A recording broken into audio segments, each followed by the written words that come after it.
ನಮಸ್ಕಾರ, ಎಫ್ಎಂ ನ್ಯೂಸ್ಗೆ ಸ್ವಾಗತ. ನಾನು ಭಾರ್ಗವಿ. ಇದೀಗ ಬಂದ news update. DCM DK Shivakumar ವಕೀಲರ ಬಗ್ಗೆ ಅವಹೇಳನಕಾರಿ ಹೇಳಿಕೆ ಖಂಡಿಸಿ ವಿಜಯಪುರ ನಗರದ ಜಿಲ್ಲಾಧಿಕಾರಿ ಕಚೇರಿ ಎದುರು ಬಿಜಾಪುರ್ ಬಾರ್ ಅಸೋಸಿಯೇಷನ್ ನೇತೃತ್ವದಲ್ಲಿ ಪ್ರತಿಭಟನೆ ನಡೆಸಿದರು. ಇತ್ತೀಚೆಗೆ ವಿಜಯಪುರ ಜಿಲ್ಲೆಯ ಆಲ್ಮಟ್ಟಿಗೆ ಡಿಸಿಎಂ ಶಿವಕುಮಾರ್ ಭೇಟಿ ನೀಡಿದ್ರು. ಈ ಸಂದರ್ಭದಲ್ಲಿ ವಕೀಲರ ಕುರಿತು ಅವಹೇಳನಕಾರಿ ಹೇಳಿಕೆ ನೀಡಿದ್ದಾರೆ. ಇದು ವಕೀಲರಿಗೆ ಮಾಡಿರುವ ಅಪಮಾನ. ಅದಕ್ಕಾಗಿ ಕೋರ್ಟ್ ಕಲಾಪದಿಂದ ದೂರ ಉಳಿದು ಪ್ರತಿಭಟನೆ ಮಾಡಿದ್ರು. ಇನ್ನು ಡಿಸಿಎಂ ಶಿವಕುಮಾರ್ ತಕ್ಷಣವೇ ವಕೀಲರಿಗೆ ಕ್ಷಮೆ ಕೇಳಬೇಕೆಂದು ಒತ್ತಾಯಿಸಿ ಜಿಲ್ಲಾಡಳಿತದ ಮೂಲಕ ರಾಜ್ಯಪಾಲರಿಗೆ ಮನವಿ ಸಲ್ಲಿಸಿದರು.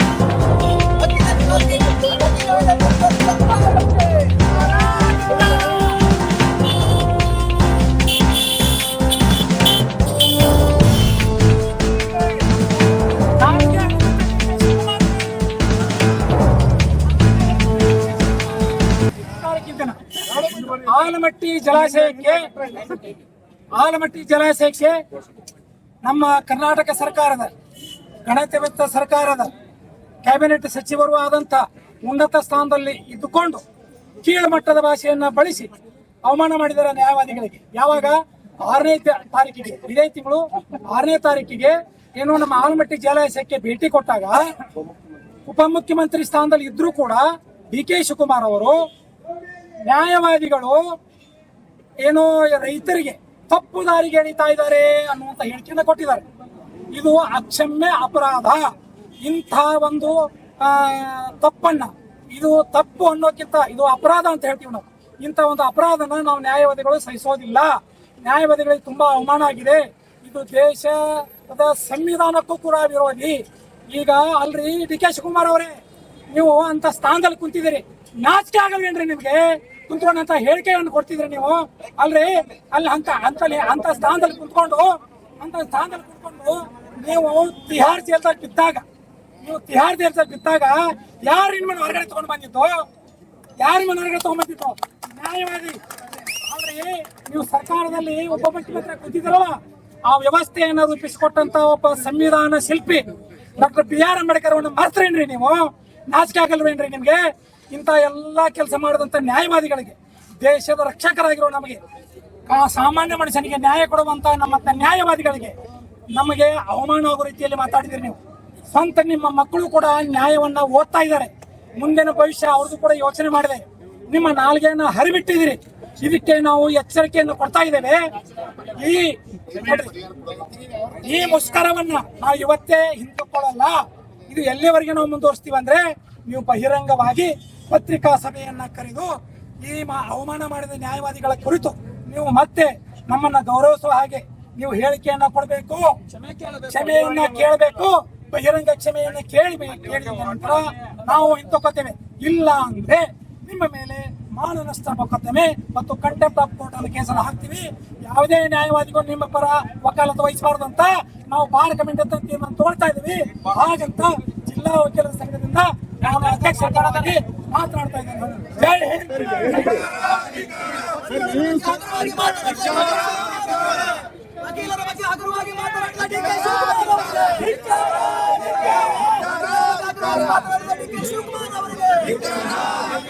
ವಕೀಲ ವಿರೋಧಿ ಸರ್ಕಾರಕ್ಕೆ, ರೈತ ವಿರೋಧಿ ಸರ್ಕಾರಕ್ಕೆ, ನ್ಯಾಯಾಂಗ ವಿರೋಧಿ ಸರ್ಕಾರಕ್ಕೆ, ರೈತ ವಿರೋಧಿ ಸರ್ಕಾರಕ್ಕೆ, ಸಂವಿಧಾನ ವಿರೋಧಿ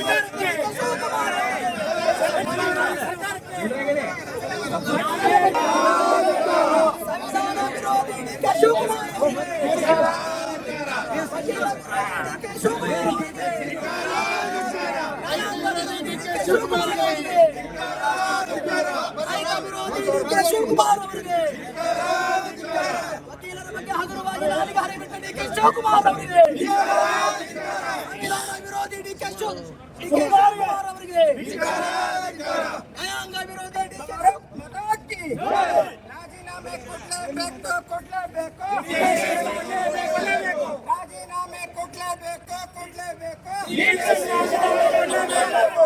ಡಿಕೆ ಶಿವಕುಮಾರ್ ಅವರಿಗೆ ಕರ್ನಾಟಕದಲ್ಲಿ ಬಿಜಾಪುರ ಜಿಲ್ಲೆ ಮತ್ತು ಬಾಗಲಕೋಟೆ ಜಿಲ್ಲೆ ರೈತರು ಅತಿ ಹೆಚ್ಚು ಭೂಮಿಯನ್ನ ಕಳೆದುಕೊಂಡಿತ್ತು. ಈ ವಿಷಯ ಸನ್ಮಾನ್ಯ ಡಿ.ಕೆ. ಶಿವಕುಮಾರ್ ಅವರಿಗೆ ಗುರುತಿದೆ ಇದು.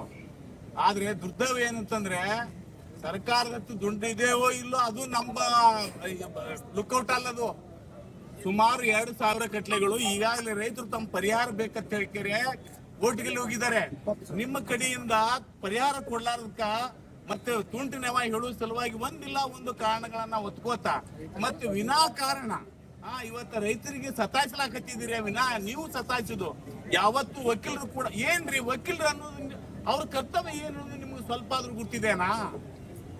ರೈತರಾಗ್ಲಿ ಅಥವಾ ಯಾರೇ ಜನರು ಬರ್ಲಿ, ಪಕ್ಷಗಾರರು ತಮ್ಮ ನ್ಯಾಯದಾನ ಬಿಡಿ ಬಂದಾಗ ನಾವು ನ್ಯಾಯದಾನ ಮಾಡಿಸ್ಕೊಡುದು ನಮ್ಮ ಕರ್ತವ್ಯ. ಅದು ನಾವು ಕಟ್ಲೆಗಳನ್ನ ಬಡದಾಡ್ತಿದ್ದೀವಿ. ನಾವು ನಿರ್ಣಯ ಕೊಡಕ್ಕಾಗತ್ತೆ. ಎಕರೆಗೆ 60 ಲಕ್ಷ 80 ಲಕ್ಷ ಏನ್ರಿ ಸಾಮಾನ್ಯ ಜ್ಞಾನ ಇರ್ಬೇಕು ನಿಮ್ಗೆ, ನೀವು ಸಚಿವರು. ಆದ್ರೆ ವಕೀಲರ ಕರ್ತವ್ಯ ಏನಿರ್ತದ, ನ್ಯಾಯಾಧೀಶರು ಮಾಡೋದು ಅದನ್ನೆಲ್ಲ 60 ಲಕ್ಷ 70 ಲಕ್ಷ 80 ಲಕ್ಷ ಮತ್ತೊಂದು ಮುಗಿದೊಂದು ಅದು ನಮ್ಮ ಕರ್ತವ್ಯ ಅಲ್ಲ. ನಾವು ಮಾಡ್ರಿ ಸಾಹೇಬ್ರ ಅಂದ ತಕ್ಷಣನೇ ಜಡ್ಜ್ಗಳು ಮಾಡಿ ಒಂದು ಆಗ್ಲಾರ್ದ ಭೂಮಿಗೆ 60 ಲಕ್ಷ 80 ಲಕ್ಷ ಕೊಡಕ್ ಆಗಲ್ಲ. ನ್ಯಾಯಾಧೀಶರಿಗೆ ತಮ್ಮದೇ ಆದ ಇತಿಮಿತಿಗಳಿರುತ್ತೆ, ಕಾನೂನು ಇರುತ್ತೆ. ಆ ಕಾನೂನು ಮತ್ತು ಕಾಗದ ಪತ್ರಗಳನ್ನ ನೋಡಿ ಅದನ್ನೆಲ್ಲ ಮಾಡಿರ್ತಾರೆ. ನೀವು ಅದು ಬಿಟ್ಕೊಂಡು ಅದನ್ನ ಚಾಲೆಂಜ್ ಮಾಡೋದು ಬಿಟ್ಕೊಂಡು ಇವತ್ತೇನದ ವಕೀಲರು ತಪ್ಪು ದಾರಿಗೆ ಎಳಿತೀರಿ ಅಂತ ಹೇಳ್ತಿರಲ್ರಿ, ಇದು ಖಂಡನೀಯ. ಇದು ಯಾಕಂತಂದ್ರೆ ವಕೀಲರು ಈ ದೇಶಕ್ಕೆ ಸ್ವಾತಂತ್ರ್ಯ ತಂದು ಕೊಟ್ಟಂತ ವ್ಯಕ್ತಿಗಳು. ವಕೀಲರ ಬಗ್ಗೆ ನೀವು ಮಾತಾಡ್ಬೇಕಾದ್ರೆ ಸ್ವಲ್ಪ ಇತಿಮಿತಿ ಇಟ್ಕೊಂಡು ಮಾತಾಡ್ಬೇಕು, ಮುಂದಿಂದ ವಿಚಾರ ಮಾಡಿ ಮಾತಾಡ್ಬೇಕು. ಯಾಕಂತಂದ್ರೆ ವಕೀಲರ ಕರ್ತವ್ಯ ಇರುವುದೇ ನ್ಯಾಯಾಲಯಗಳಲ್ಲಿ ಬಡಿದಾಡಿ ಪರಿಹಾರ ಕೊಡಿಸ್ಕೊಳ್ಳೋಕ್ಕೋಸ್ಕರ. ತಪ್ಪು ಮಾಹಿತಿಗೆ ನಾವು ಹೇಳಿದ್ರು ಕೂಡ ನ್ಯಾಯಾಲಯದವರು ಒಪ್ಪಂಗಿಲ್ಲ. ಅದಕ್ಕ ನಮ್ಮ ಧರ್ಮ ಏನಿದೆ, ವೃತ್ತಿ ಧರ್ಮ, ನ್ಯಾಯ ಕೊಡುವುದೇ ವಿನಃ ನಾವು ಯಾವ್ರಿಗೆ ಜನರಿಗೆ ತಪ್ಪು ಮಾಹಿತಿ ಹೇಳುವಂತ ಪ್ರಶ್ನೆ ಬರಂಗಿಲ್ಲ.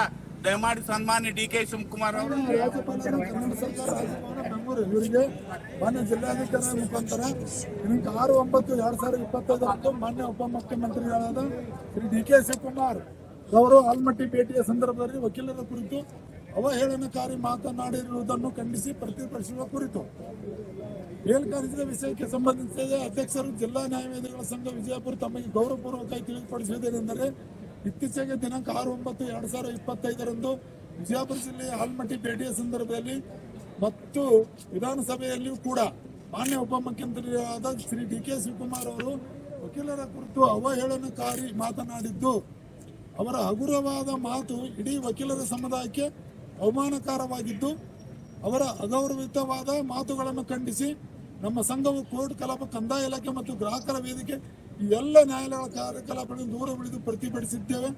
ಆದ್ದರಿಂದ ನ್ಯಾಯಾಲಯಗಳು ತಾವು ಮಾನ್ಯ ಉಪಮುಖ್ಯಮಂತ್ರಿಯಾದ ಶ್ರೀ ಡಿ.ಕೆ. ಶಿವಕುಮಾರ್ ಅವರು ವಕೀಲರ ಕುರಿತು ಅವಹೇಳನಕಾರಿಯಾಗಿ ಆಡಿದ ಮಾತುಗಳನ್ನು ಹಿಂಪಡೆಯಬೇಕು ಮತ್ತು ವಕೀಲರ ಸಮುದಾಯಕ್ಕೆ ಸಾರ್ವಜನಿಕವಾಗಿ ಕ್ಷಮೆ ಯಾಚಿಸುವಂತೆ ಕ್ರಮ ಕೈಗೊಳ್ಳುವಂತೆ ಈ ಮೂಲಕ ತಮಗೆ ಗೌರವಪೂರ್ವಕ ಕೇಳಿಕೊಂಡು ಈ ಮನವಿಯನ್ನು ಡಿ.ಸಿ ಮುಖಾಂತರ ನಾವು ವಕೀಲರ ಸಂಘದ ಅಧ್ಯಕ್ಷರಾಗಿ